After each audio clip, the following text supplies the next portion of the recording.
What's up mga kamaster? Isang mapagpalang araw po sa ating lahat at welcome back na naman po sa aking YouTube channel. At for today's video mga kamaster ay gagawa naman po tayo ng panibagong tutorial naman mga kamaster. Isang simple tutorial lang to mga kamaster ang ating gagawin sa araw nito. Siyempre, kung bago ka pa lang po sa aking YouTube channel at kung hindi ka pa po nakapag-subscribe, maaaring pakisubscribe na rin po at paki-like para lagi po kayong updated sa tuwing mag-upload po tayo ng mga bagong video gaya nito. Siyempre mga kamaster, umpisa na natin para matapos tayo. Let's go! So yung nakaraan mga kamaster na ginawa natin ay naglagay pa tayo ng ganito para hindi umangat tong ating shop. So bali yung gagawin natin new version ngayon mga kamaster ay gagamit tayo ng gagamit tayo ng tubular na stainless. Yan, gagamit tayo ng tubular na stainless. So bali yung ating new version trigger na gagawin mga kamaster, ito ay ipapasok natin sa dito sa loob ng tubular na stainless. So bali para hindi na tayo gagamit ng stopper sa babaw. So parang trigger mechanism na rin ang forma niya. So bali ito mga kamaster ay nire-request ng isa nating kamaster na si Kamaster Jan Mercano. Ayan, shout out sa iyo Kamaster Jan Mercano ng Tablas Romblon. Ayan, God bless sa inyong lahat dyan mga taga Romblon. Salamat sa inyong suporta. So bali ngayon mga kamaster, umpisa natin. Bali gagawa muna tayo ng new version trigger. Bali huli na natin gagawin tong ating tubular kasi madali lang to. Mahirapan tayo ngayon sa pagkakat ng ating gagawing new version trigger ulit mga kamaster. Ayan. Yan, bali ipatong na natin tong flat bar dito mga kamaster sa babaw ng tubular para makalkula natin yung utlaw ng ating pinakakalabitan.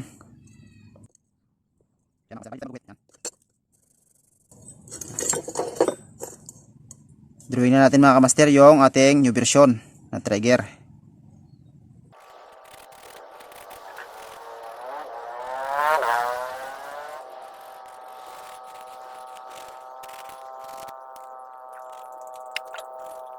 Bali pan 3x16 to mga kamaster yung ating gagawin kaya ganito lang design, mas maliit siya.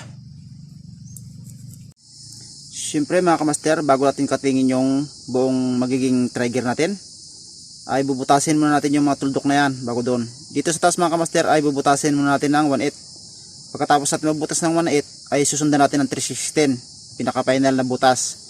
At dito naman mga kamaster ay 564 para sa spring hole ang butas natin. Yan, bago tayo mag cut. Ito na mga kamaster, butas na po. Ayan, 316 at saka 564 para dun sa spring hole. Ayan, butas na. Bali ito palang pinambutas ko dyan mga kamaster, yung pinaka final ko dito 316. Ayan, para hindi kayo mahirapan magbutas nito mga kamaster, lalo na ang gamit nyo ay ganito lang na barina, ay siyempre butasan nyo muna ito ng 1/8 na drill bits bago nyo sundan ng 316 para hindi mahirapan yung inyong mga barina. Yan, yan, sukot na mga master. Sige mga kamaster, bali ikat ko na to. Ipakita ko na lang sa inyo maya pag natapos na tayo sa pagkat.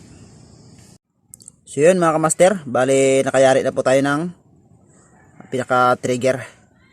Bali ang gagawin naman natin mga master ay susukat natin sa dito sa ating trigger casing o housing.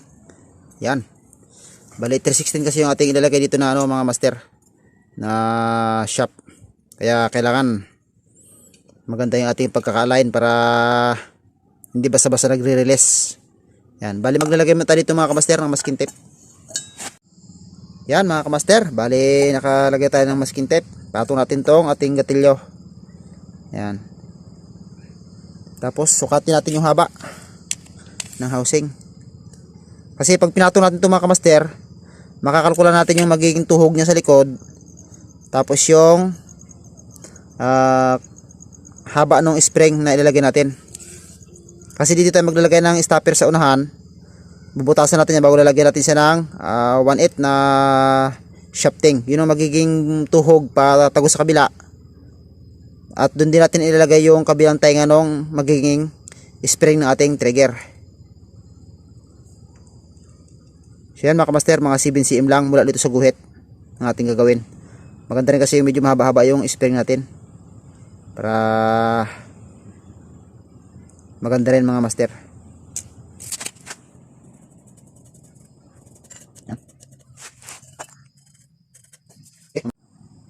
Siyempre mga kamaster, bago natin siya butasin, ilagyan na natin siya ng design dito sa hulihan, yung para sa magiging screw hole nya, screw lock sa likod.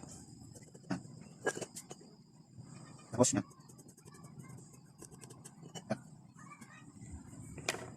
Subukan natin ilagay yung ating naka-trigger.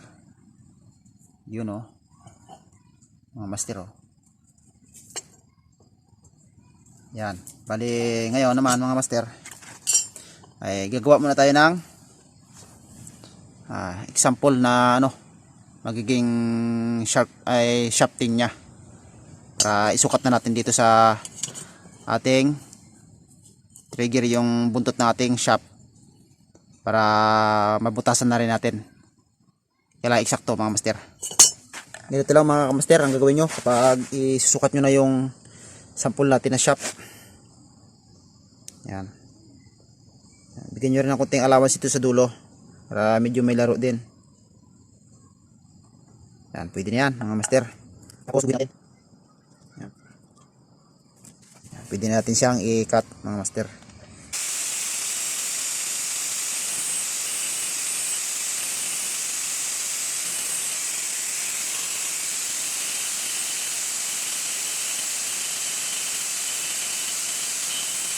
Bali, testing natin mga master. Yan. So, bali, kulang pa ng lalim mga master. Medyo mababaw pa yung ating ginawang hukay. Kaya, dadagdagan pa natin.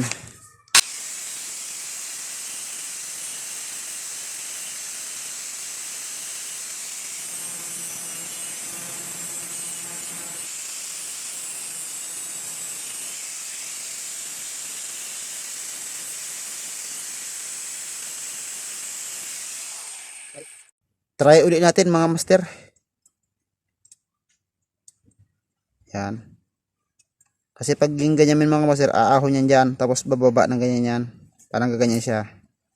Tapos salpak dito. Yan. Ganyan siya mga master. So yan mga master. Okay na yan. Bali mamaya na tayo magbabawas dito sa babaw. Kasi kailangan mo natin itong butasan. Gagawin natin mga master ay ipapatong natin dito. Yan. So yan. Bali ang gagawin natin ngayon mga kamaster ay papatong natin ito dito yung ating ginawang trigger. Ganyan. Kalkulahin nyo lang doon sa kapal ng ating ginawang housing. Makapal din kasi ito 1.5 mm tong kanyang ibabo na yan. Yan. Bali kalkulahin natin na may allowance para yung ating ibabo ng ating gatilyo nakakalaro din siya ng ganyan. Hindi siya masikip. Yan, ganito lang mga master. Yan. Tapos, patong natin to. So, yan mga master. So, pwede na yan ganyang allowance. Yan. Kasi dito sa babo ng shafting, i-grind pa natin yan para mayroon siyang parang cut sa babaw para maganda siya pag sumasalpak doon sa loob. Yan. Pwede na yan. Pwede na natin siyang guhitan yung butas para mabutasan natin ng drill bits. Yan. So yan mga kamaster. Bali, ito pala mga kamaster ay unahin natin pambutas dyan ay 1/8. Para kung sakaling tabingi pagkabutas natin ay mahabol pa natin ng 3/16. Yan. Tudukan na natin ng concrete nail mga master.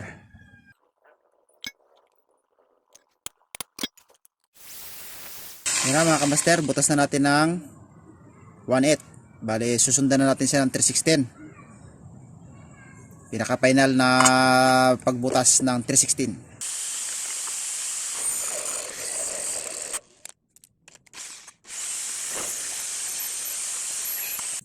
Tara mga kamaster, butas na.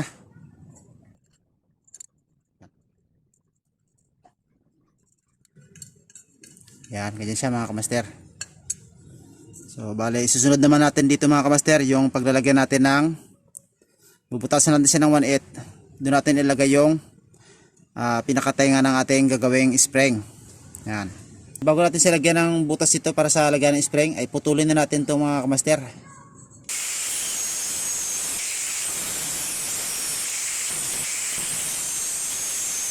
Yan, putol na mga kamaster. Bali ito mga kamaster ay ikat na natin itong sa hulihan. Tapos pag ganyan, sundan na natin yung guhit mga kamaster.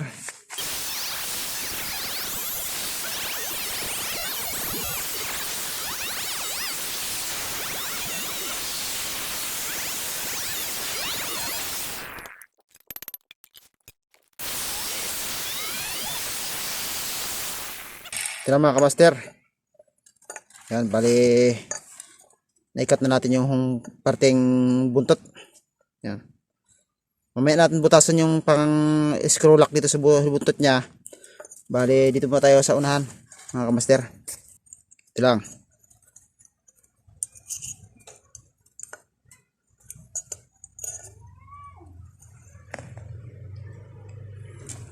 Bali dito tayo maglalagay mga kamaster ng ng kanyang butas para dun sa ating paglalagay ng kanyang tainga ng ating magiging spring nya. Tapos butasin natin ng 1/8 mga master.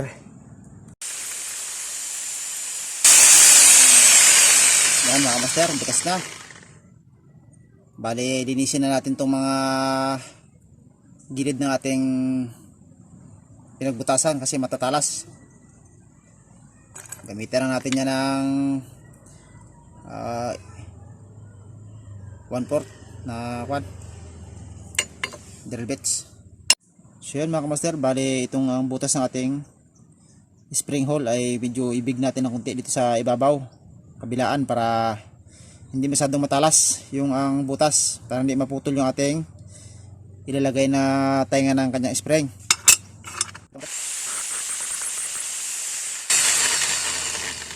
So yan mga kamaster, yan na.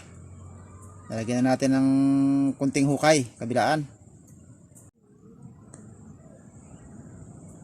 Ito na mga kamaster, bali nalinis na natin yung magkabilaang gilid ng ating butas. Ganon din sa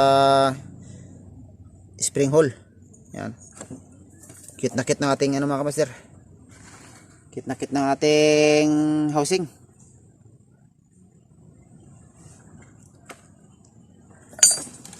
Sunod naman natin dito mga kamaster. Yan. Tapos isukat natin yung pinaka shop. Yan mga kamaster. Ito yung shop.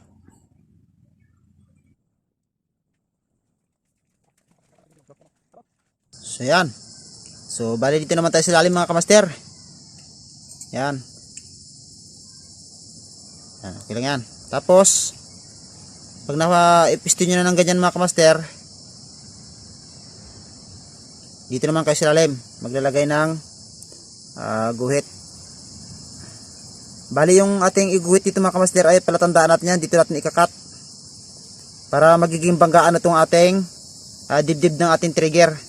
Dito siya mag-i-stop, kumbaga stopper niya to, hindi siya pupunta dito ng maabot ito. Yan. Bigyan natin siya ng hangganan mga kamaster na tugma dito sa ibabaw, doon sa taas. Para pangit naman kasi mga kamaster kung malaki yung butas ito. Mas maganda yung nandito lang, banda. Para medyo tago yung spring mga master, hindi makita sa ilalim. Yan. So, bali ito mga kamaster. Yan. Sakto natin ginuwit doon. Dito naman tayo sa likod. Subukan natin ikalabitin kung saan naabot yung ating, ayan mga kamaster. Bali dito tayo banda maglalagay ng butas. Yan. Dito mga kamaster, oh. Yan. So yan yung guhit na yan mga kamaster. Yan. Yung guhit na yan. Sundan natin ang grinder yan.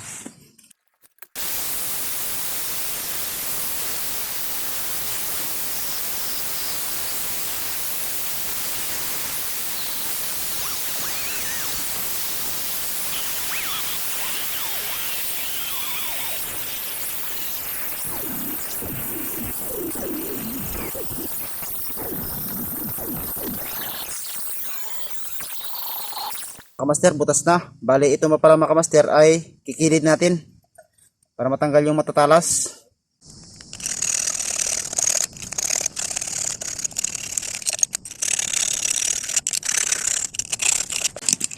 Yan mga kamaster, pwede na yan. Bali, kailangan pala natin ikat pa pala ito mga kamaster dahil hindi magkakasya yung ating yung ating buong trigger papasok doon. Hindi rin natin siya pwedeng idaan dito. So bali, ikat na natin ito mga kamaster.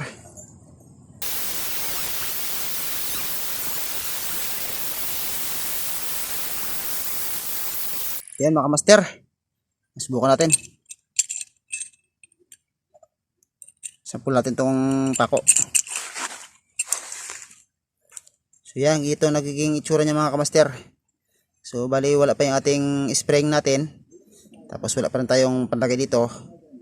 Gagawa muna tayo ng spraying mga kamaster. Kasi kailangan din natin mga kamaster gumawa ng washer. Maglalagay pa tayo ng washer doon magkabilaan para hindi gumanyan-ganyan yung ating trigger. Bali, gagawa muna tayo ng washer mga kamaster, flat washer para sa ating trigger.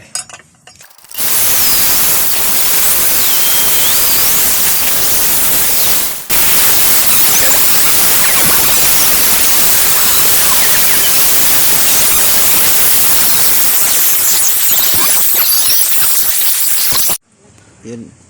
So ito na mga kamaster yung ating ginawang flat washer. Bali ngayon, sunod naman natin gawin yung spring naman mga master. Bali ang number pala ng alambre na to na stainless mga kamaster ay number 9. Pwede rin number 10 pag sa ganitong mga new version na trigger.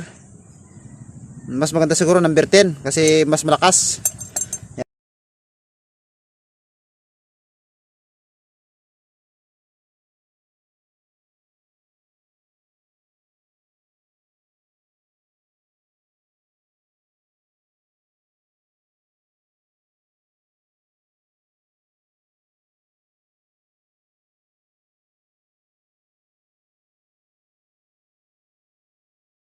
Ayun lang mga kamaster, ito po ang ating spring. Bali, pagkatapos ito ay itong ating trigger ay natin, ipa-flap disc natin at pakikilisin na natin para may set up na natin mga master, para makuha nyo na rin. Yan mga kamaster, pag naputulan natin yung kabilang dulo ay gagamitin natin ito mga kamaster. Yan babaliin natin ng paganyan.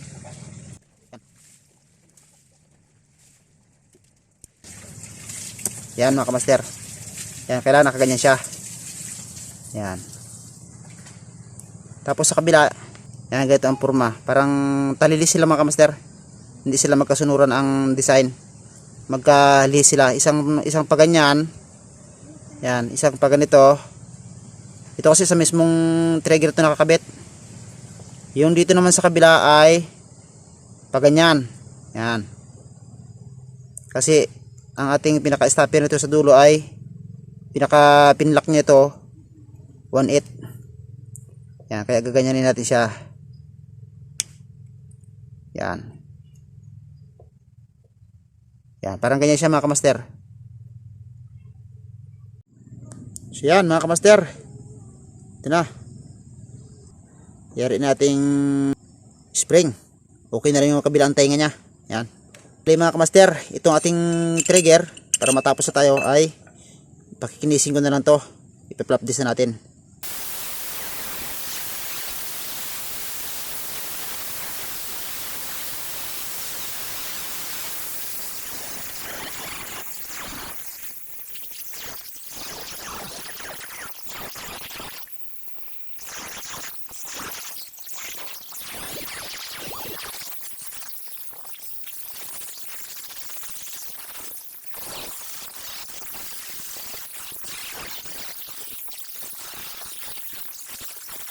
So yun mga kamaster, bali naka-ready na po.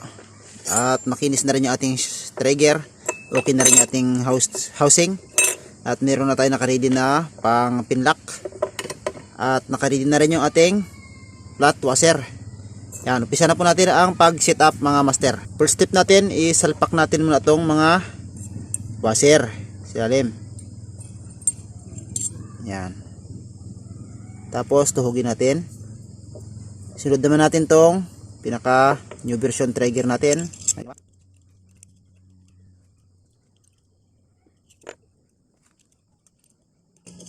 Yan. Sunod naman natin tong isang washer sa itaas. Yan mga kamaster. Tapos ito ay pitpitin natin. Yan mga kamaster. Tapos putulin natin tong sobra sa kabila. Kailangan medyo level lang ng konti dito sa may gilid ng ating housing.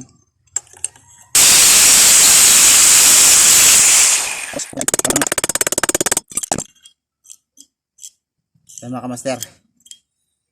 Sunod naman natin yung ating pinlock na 1/8. So yan mga kamaster, ito po yung ating pinlock na 1/8. Iumang natin dito sa butas. Yan. Tapos yan. Saka ilalapit lang natin ito mga kamaster, yung dulo-dulo na spring na to. Yan, yan. Tapos yan, nakalusot na. Yan.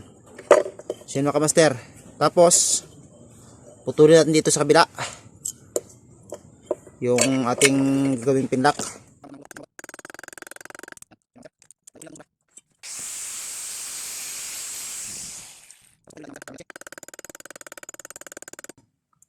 So yan mga kamaster. Hina. Hina siya mga kamaster. Siyempre hindi kompleto ang ating tutorial kung hindi natin testingan to. Bali testing natin tong shop dito. Kung ano mangyari. Yan mga master. Ito. Yan. So yun mga master. Okay.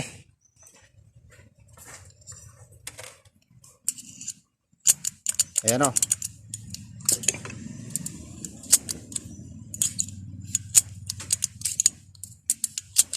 Yan. Ito na mga kamaster, ang ating finished product. Lagyan natin ng lock screw. Yun. Sakto mga kamaster. Yan ating lock screw. Subukan natin. At dito naman pala mga kamaster ay yung pinlock 3x16 na shafting. Ang ilagay dito natin na pinlock. Ito kalaki sa ating shaft. Yakabala niya.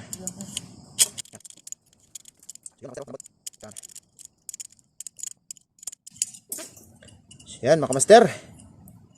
Okay na. Bali sa sunod naman natin ipapakita kung paano i-set up. Kasi gagawa tayo ng simple trigger na ito. Gagawa tayo ng spear gun na 12mm lang ang rubber. Tapos ang ating magiging shaft niya ay 316. Yan. Yung ating gagawin na spear gun sa sunod na episode. Gamit tong ating bagong gawa na trigger. Yan. So yun mga kamaster. So hanggang dito na lang po muna muli ang ating tutorial sa araw na to. Sana ay may natutunan kayo na tip kung paano natin ginawa ito. Yung ating new version trigger na kinabit natin nilagyan natin siya ng trigger housing. So pwede rin pala mga master. Yan. Salamat din kay kamaster Jan Mercano. Yan ang tablas. Siya yung nag-request ito mga kamaster.